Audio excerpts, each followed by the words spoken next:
Derailed from 2005, we have the unrated director's cut of this movie, or in this case, the unrated version. Stars Clive Owen, Jennifer Aniston, Vincent Cassel, Exhibit, and RZA. Yeah. I'm not big into the rap scene, so those are foreign names to me. But as you know, got a Black Label Society shirt on, so I'm obviously a metal rock kind of guy. So yeah, this is a 2005 thriller. This is at the peak of those late 90s, early 2000s thriller movies that seemed like they were getting pumped out left and right all the time, and hey, Yeah. I'm here for it. Yeah, there were some great ones that came through that era. So our plot synopsis here is married man Charles Shine, is it Shine? Shine, that's right. Yeah. Played by Clive Owen, meets Lucinda Harris, played by Jennifer Aniston, a high-powered businesswoman on a commuter train one morning. An innocent conversation leads to an evening drink. Before either one can stop it, their aroused passions lead to a sizzling one-night stand.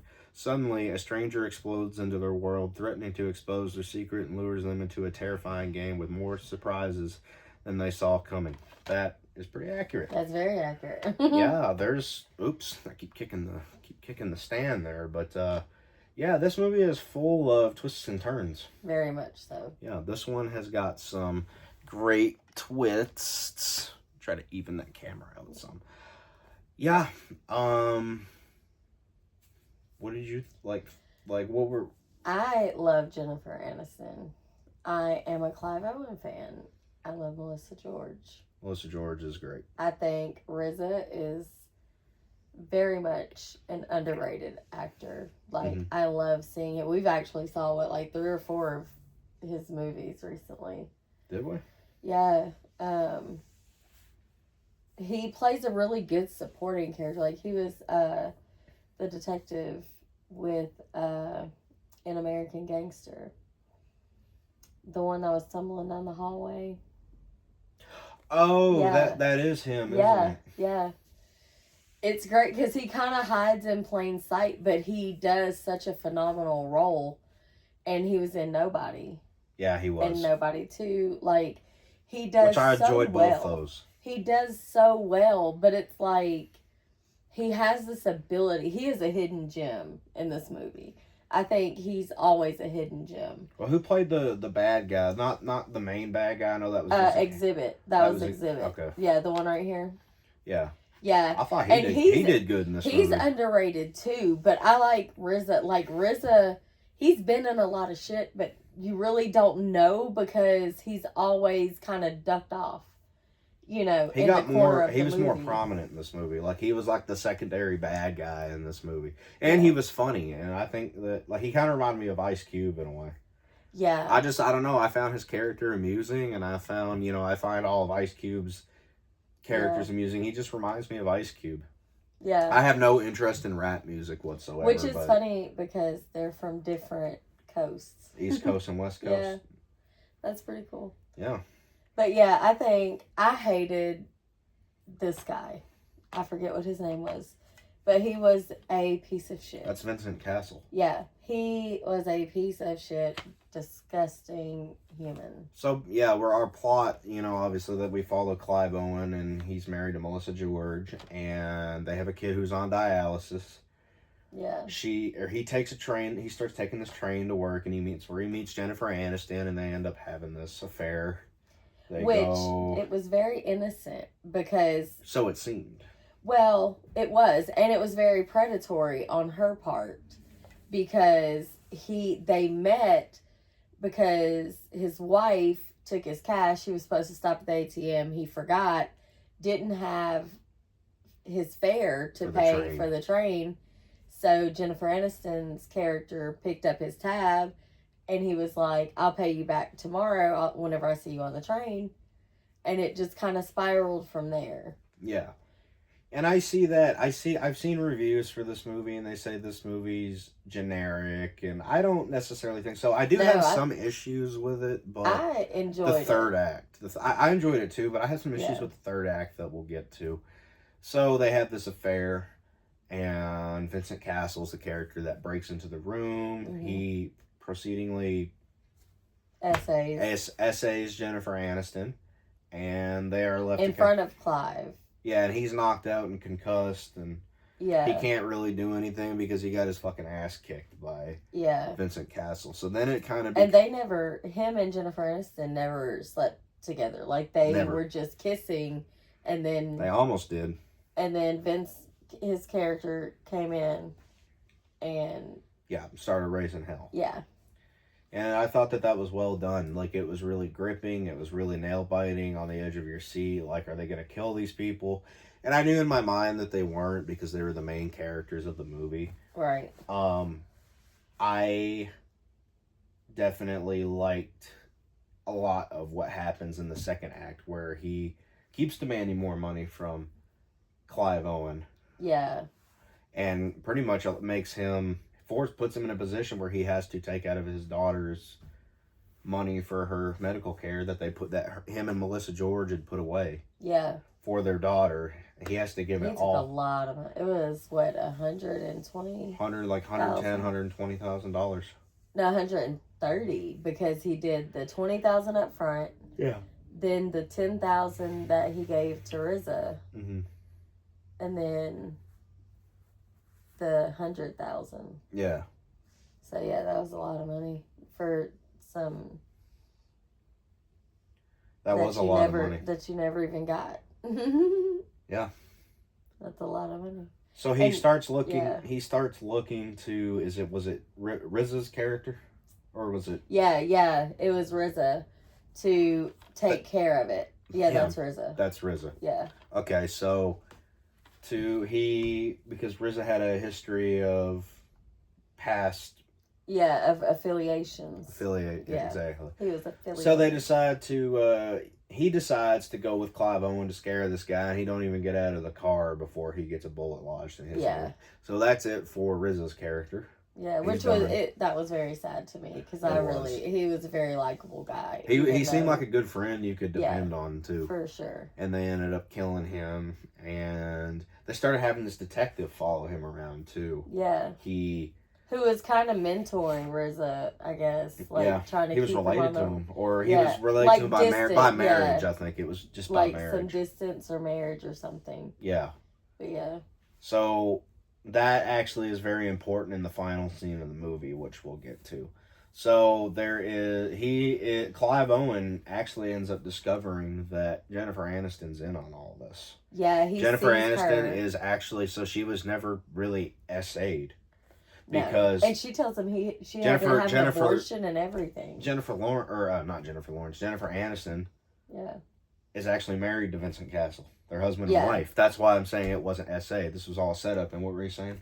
Yeah, and she even convinces Clive Owen's character that, she had an abortion behind this, and we find out that they're a couple, and this is just a scam that they run with Exhibit. It's a 3-man setup, bait and trap. Yeah. So then Clive Owen starts following them around, and Jennifer Aniston and them all found another person to scam, and we're actually getting to the point in the movie where I start having issues with the movie. There is a scene where he follows them to the hotel. He gets a room at this hotel waiting for them to, because apparently they've got something worked out with the hotel cashier person. Yeah, the front desk. Where this is like the hotel is almost like a front for them to to pull off the scam, and camaraderie there. So Clive Owen follows them into the bedroom where I keep wanting to call her Jennifer Aniston starts trying to have sex with the guy, and they're doing the same exact thing to him as they did to Clive Owen, and Clive Owen intervenes and gets involved, pretty much quotes verbatim everything that happened to him to this guy, and it turns out that Jennifer Aniston did the same thing to this guy. And here in a second, I'm going to get into my first real issue with the movie, is that he pretty much wins this guy over. Oh my God, okay, yeah, this is everything that's happened to me, and he's pointing the gun at Jennifer Aniston, and Vincent Castle's in the room too. And then this is one thing that just left me scratching my head about this fucking movie. He just attacks Clive Owen, the guy that... Well, because he doesn't, it just doesn't make sense to me. He's an innocent guy that doesn't know what's going on. All he knows is that there's a lot of people in the room, and, this guy has a gun, so I'm just gonna But attack he him. sat and quoted verbatim He was trying to get the gun. everything. Clive Owen came in and it's like, I bet you any money you met her on a train. She mentioned to you that she had an abortion. She tried to have sex with you. She has a kid, and the kid that Jennifer Aniston apparently had a kid in this movie, and it was just a girl from a fucking magazine cover. Yeah. So and then the guy pretty much all but nods in agreement. Right. With, oh my god, okay, yeah, this is the same scam. And then just out of nowhere, he just attacks Clive Owen. Well, because he was just trying out to of get nowhere. his gun. He wanted his gun so he could get the fuck out of there. You're behind the guy that's there to rescue you. He made it very clear that he is there to rescue you. And he even made a comment that there's people out in the hallway that have guns that are in on this. I think dude just panicked and went for the gun to fight his way out from the people in the hallway. I don't know. I think that guy, I think Clive Owen gained his trust, and then I don't know. I think the plot needed for him to. Yeah, maybe. To me, you could say, oh, he just panicked, but to me that doesn't work because he already brought in, or not brought in, but he already told you he's there to help. He's there. He told you he's there to help. He literally quoted verbatim every single thing that she did to him that also happened to Clive Owen. He literally. But I think that's realistic. To me, that doesn't work. That to me, life, it just feels like it's shoehorned. In real life, though, that would work because if you panic, you're not thinking all that. In that moment, you just want to get the fuck up out of there. But I'm just like, come on. Yeah. Come on. Yeah. It just, to me, that feels like lazy Every writing. Every scene like that needs an idiot to disrupt it. So. Yeah, but it was just so stupid. I was really loving the film up until that point, and that scene just left me scratching my head. That was just, that needed, to me, that the movie needed for something like this to happen, and then didn't know an innovative way to. Yeah. So they just had to have this guy randomly attack Clive Owen for absolutely zero reason whatsoever to me. Yeah. That didn't work for me. Not that it does hurt the film a little bit for me, but I mean, I still liked it, and I'll give my rating at the end. So we think that Vincent Castle's dead. We know that what's his name is dead. Exhibit, yeah, is dead. So Clive Owen, they have him teaching. This goes on a year later. Or is it 6 months later? Yeah, because to get the money, he had to finagle some shit with his job. So he got in trouble legally with that. And so he ends up teaching at a prison. And it just so happens to be the prison where Vincent's character is being housed. And he made it, but has a glass eye and some shit. Yeah. So. Which we thought he was dead. Yeah. And apparently he wasn't. No. Which. Yet. Yet. And I thought that their final interaction was. It was amazing. Yeah, where he said that they have this big fight in the laundry room where Clive Owen, he lies to get out of teaching he's teaching this class. I don't know remember what kind of class it was he was teaching. I think it was just a general education. Yeah, so he lies to the security guard that's sitting there watching hockey or whatever on his football or whatever. He's got to go to the bathroom, and he ends up in the laundry room where Vincent Castle is, and they have this big fight, and he shanks the fuck. Yeah, and out of this shank, this makeshift. It was RZA's. It was RZA's. And which I think is poetic. Very poetic. So, but the thing was that Vincent's character was like, why do you think you're teaching here? Did you think I wouldn't find you? Blah, blah, blah. And he's like, I chose this prison on purpose. This place for you. And then he shanked him, and that was it for him. That was amazing. And he got off a premeditated murder charge because the detective that was following him, that served as that mentor. He knew that he's the one that did it because he obviously knew RZA's shank, for one, because RZA always had it. And so he gives him a pass.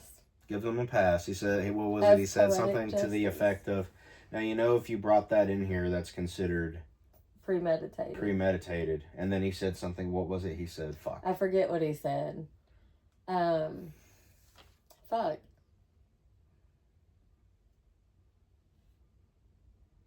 I don't know.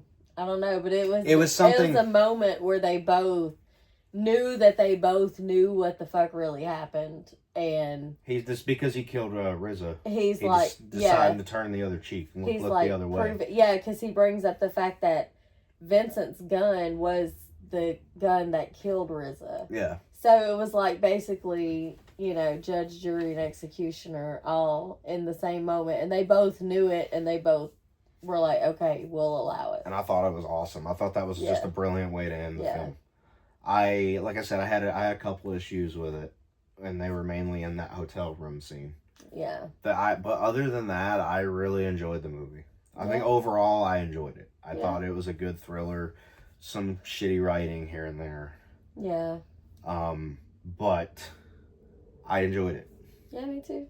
Me too. I would give it, truthfully, I'd give it a 7.5 out of 10. I'd do a 9, 9.5. 9. 9.5. If it wasn't for those issues in that hotel room scene, I probably would have given it a higher rating. It's just that to me kind of hurt it. Yeah. It just, to me, it just kind of felt shoehorned, like you have to get Clive Owen and Vincent Castle in the same jail together. Yeah.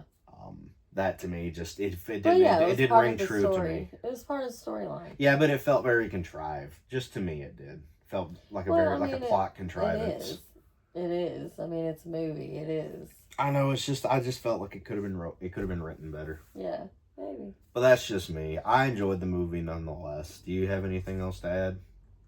Go ahead and get your feelings out there. If you... No, that actually just made me think of other movies that I want to watch with you that have like scenes like that, endings like that, to see your perspective on which ones you like best. I definitely really like these thriller movies. These are some really solid movies. We got to do Along Came a Spider. I actually haven't seen that. Is that Ashley Judd? No, that's Double Jeopardy. Morgan Freeman is... Yeah, all of those run together for me. Like, they're all decent. Like, I like them, but they all run to Kiss the Girls, Along Came a Spider. What'd you just say? Double Jeopardy. Double Jeopardy. Yeah, all of those run together for me. Yeah, I like these ones, and I like the ones like What Lies Beneath, where there's a more there's a paranormal aspect. I just love these thrillers, and this was no exception. I enjoyed it, minus those couple issues I had with it. I enjoyed it. I'm excited to see your take on Stir of Echoes and Premonition. I have seen bits and pieces of Premonition on TV. Yeah. But maybe Premonition we'll do maybe next time around. Yeah, maybe. We got one more we got to do for you guys, and we're going to go ahead and get started on that, unless you have anything you want to add. No, I'm good on this one. All right, then I guess we'll go ahead and end this, and we'll get working on the next one. So. Oh, yes, there is. Is there? I love that Jennifer Aniston finally played a shitty character, like a really shitty character. She kind of did in Horrible Bosses, though. Yeah, but like she was just a bitch. Like this was like she was legitimately. She was like that's some evil shit, you know. Mm-hmm. Like that's some pretty bad shit. And she, like, you might get bitchy from her, but like you never really get a bad person, right? Like character wise for her. Yeah.